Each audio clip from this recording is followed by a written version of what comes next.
Bonjour tout le monde, bienvenue pour ce nouveau numéro d'Info en vrac. Aujourd'hui, je vais vous parler, on va commencer déjà par One Piece, La volonté d'Oda, qui est un livre écrit par Alexis Orsini et qui reprend les différents arcs de One Piece et de pourquoi et comment Oda, Eiichiro Oda, est devenu mangaka. Donc on découvrira ses inspirations, on découvrira les événements les plus marquants du manga jusqu'à maintenant, car le manga est toujours en parution. Donc c'est un livre qui fait à peu près 280 pages, il n'a pas beaucoup d'illustrations, donc c'est vraiment que du texte.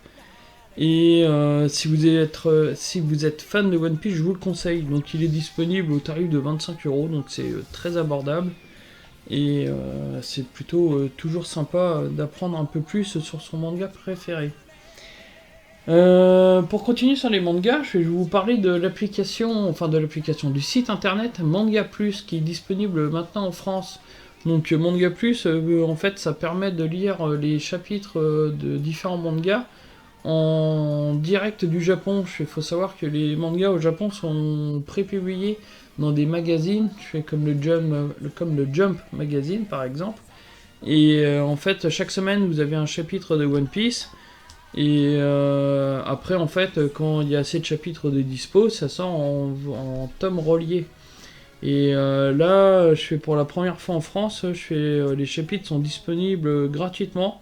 Donc One Piece est apparaître tous les dimanches soirs à 17h. Et c'est le dernier chapitre en cours en direct du Japon. Donc c'est plutôt intéressant d'avoir cet accès gratuit et légal à ces mangas. Il y a plein de mangas différents. C'est disponible dans des langues différentes aussi. Vous avez de l'anglais, du japonais, enfin de l'anglais, du français et autres. Au niveau du jeu, normalement je devais vous présenter The Seven Deadly Sins sur téléphone, qui est un très bon jeu. Mais suite à une mise à jour, le jeu ne fonctionne plus. Donc je vais vous parler de Street of Rage, qui est disponible tout comme Crazy Taxi ou Sonic dont je vous ai déjà parlé. Là, le jeu est un poil moins bien au niveau de la jouabilité. Ça passe. On va dire que le Crazy Taxi se jouait par exemple beaucoup mieux que ce jeu, mais ça reste quand même assez fun à jouer. C'est toujours sympa de retrouver l'ambiance des vieux jeux. Enfin, là, je parle en l'occurrence pour les personnes qui ont mon âge. Je retrouvais les vieux jeux auxquels on jouait sur les télés disponibles sur les smartphones. C'est toujours sympa. Le jeu est disponible gratuitement avec des publicités ou sans publicité en payant un tout petit peu, c'est pas très cher. Mais les publicités ne gênent en rien l'intérêt du jeu. Donc voilà, c'est plutôt sympa, c'est dispo, c'est gratuit et c'est fun quoi.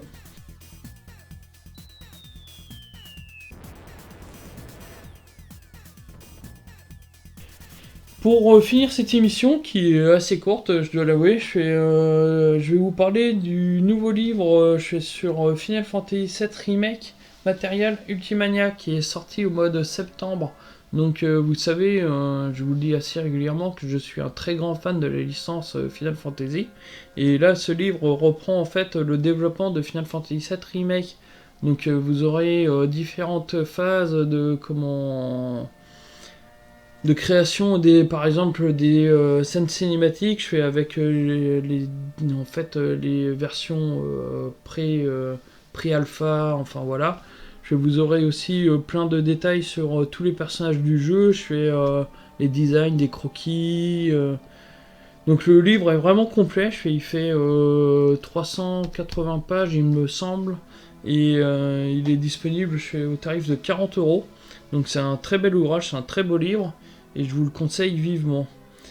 Donc voilà, c'était un petit info en vrac. Vous pouvez d'ailleurs retrouver en haut à droite le lien pour le 5 minutes chrono sur FF7 Remake, au passage.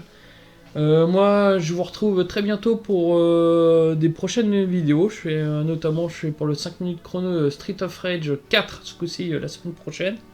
Et n'oubliez pas, le jeu vidéo, ça se joue avant tout. Allez, salut!